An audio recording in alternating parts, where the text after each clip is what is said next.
వివిధ డిపార్ట్మెంట్స్ లో వివిధ సందర్భాలలో మీ సేవలైతే అందిస్తున్నారు. బట్ మీ సేవలకు గాను సరైన గుర్తింపు రావడం లేదు అని అంటున్నారు. ఎందుకు మీ సమస్యలను అధికారులు ప్రభుత్వాల దృష్టికి తీసుకెళ్లట్లేదు? వాళ్ళకు వచ్చిన ఇబ్బంది ఏంటి? మేడం, ఇక్కడ సమస్యలు వచ్చేటప్పటికి ఫైనాన్షియల్ టర్మ్స్ లో కొంత ఉండదు మేడం. అదేవిధంగా నాన్ ఫైనాన్షియల్ టర్మ్స్ లో కూడా ఉండదు. ఈ ఫైనాన్షియల్ టర్మ్స్ ఉండేటప్పుడు ఏదైనా ప్రభుత్వ పెద్దల దృష్టికి తీసుకెళ్ళినప్పుడు ఆర్థిక సంబంధమైన విషయాలు కాబట్టి so government Exchequer and financial capabilities కూడా చేసుకొని చూడాలి కాబట్టి దానికి సంబంధించిన విషయం కాబట్టి అది కొంచెం లేట్ అవుతుంది అనేది మాకు తెలుసుకున్న విషయం.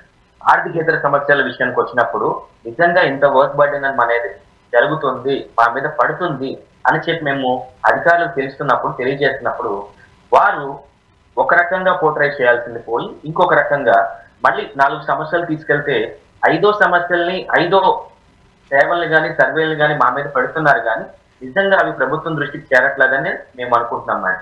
ఎందుకనేది వాళ్లే క్వశ్చన్ చేసుకోవాలి కానీ కింది స్థాయి ఉద్యోగులుగా లేకపోతే సంఘ నాయకులుగా మనం చెప్పలేము కదా. ఓకే, ఇప్పుడు మీరు పెన్షన్స్ నిలిపివేస్తాము ఆపివేస్తాము అంటున్నారు. ఎందువల్ల ఏం చెప్తారు మీరు?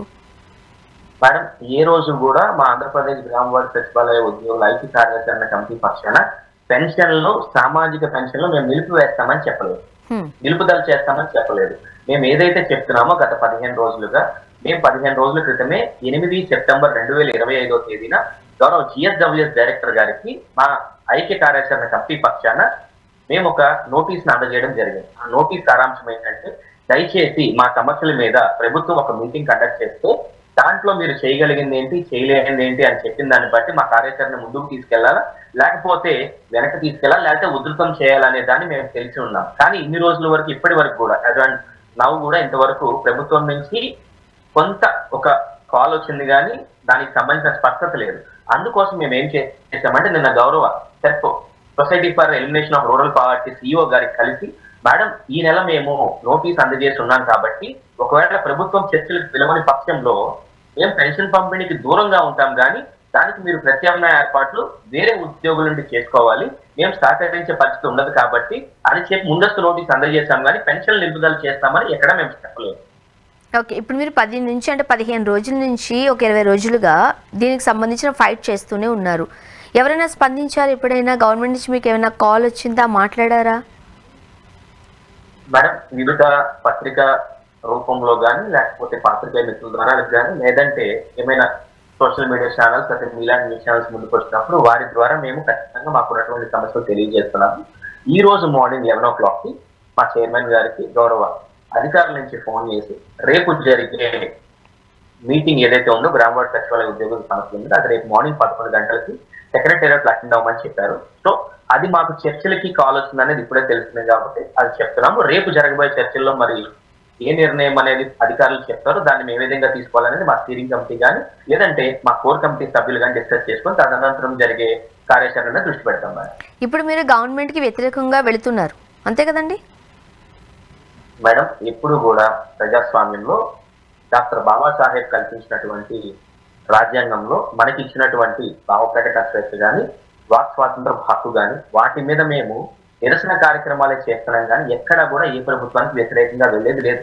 ప్రభుత్వానికి వ్యతిరేకంగా వెళ్ళట్లేదు కాబట్టే 15 రోజులు ముందస్తు నోటీస్ ఇచ్చి మేము ఈ 15 రోజుల్లో ఇవి చేస్తాం సార్, అది మీరు చర్చలకు పిలిస్తే మా కార్యాచరణ అనేది ముందుకు తీసుకెళ్తాం, చర్చలకు పిలవని పక్షంలో కూడా రెండో దశ కార్యాచరణ ఎలా చేస్తామని చెప్తున్నాం కానీ ఎక్కడా ప్రభుత్వానికి వ్యతిరేకం కాదు. ఏంటంటే ఎప్పుడైనా కుటుంబంలో సమస్య వచ్చినప్పుడు కుటుంబ పెద్దలు ఎలాగైతే కూర్చోబెట్టి మాట్లాడి సర్దుబాటు చేస్తారో అదే విధంగా ఒక శాఖ అయినటువంటి నిజంగా గ్రామ వార్డు సచివాలయ ఉద్యోగుల శాఖ ప్రభుత్వాలకు కానీ లేదంటే కింది స్థాయి ప్రజలకు కానీ దగ్గరగా ఉన్నటువంటి శాఖలో అనేక సమస్యలు ఉన్నప్పుడు మేము ప్రభుత్వానికి ముందస్తు నోటీసులు ఇచ్చి మమ్మల్ని చర్చలకు పిలిచి మా సమస్యలు పట్టించుకోండి రాజ్యాంగం అదేవిధంగా ప్రజాస్వామ్యబద్ధంగా తెలియజేస్తున్నాం కానీ ఎక్కడ ప్రభుత్వానికి వ్యతిరేకంగా వెళ్లేది లేదని చెప్పి మీ ముఖంగా రాష్ట్రంలో ఉన్నటువంటి గ్రామ వార్డు సచివాలయ ఉద్యోగులకి అదే విధంగా ప్రజలకు కూడా తెలియజేస్తున్నాం. లాస్ట్ గవర్నమెంట్ లో కూడా ఇటువంటి అజిటేషన్స్ చేశారు కదండి?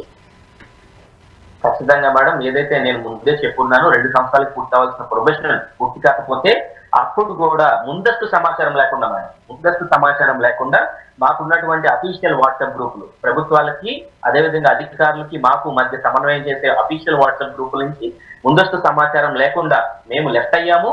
అదే విధంగా నల్ల బ్యాడ్జీలు ధరించాము. అదే విధంగా గత ప్రభుత్వంలో నేను ఏపీజేఎస్ అమరావతితో ట్రావెల్ చేశాను. గౌరవ బొప్పరాజ్ గారు చైర్మన్ గా ఉన్నటువంటి ఏపీజేఎస్ అమరావతి అనుబంధంగా సంఘాలు నడిపాము.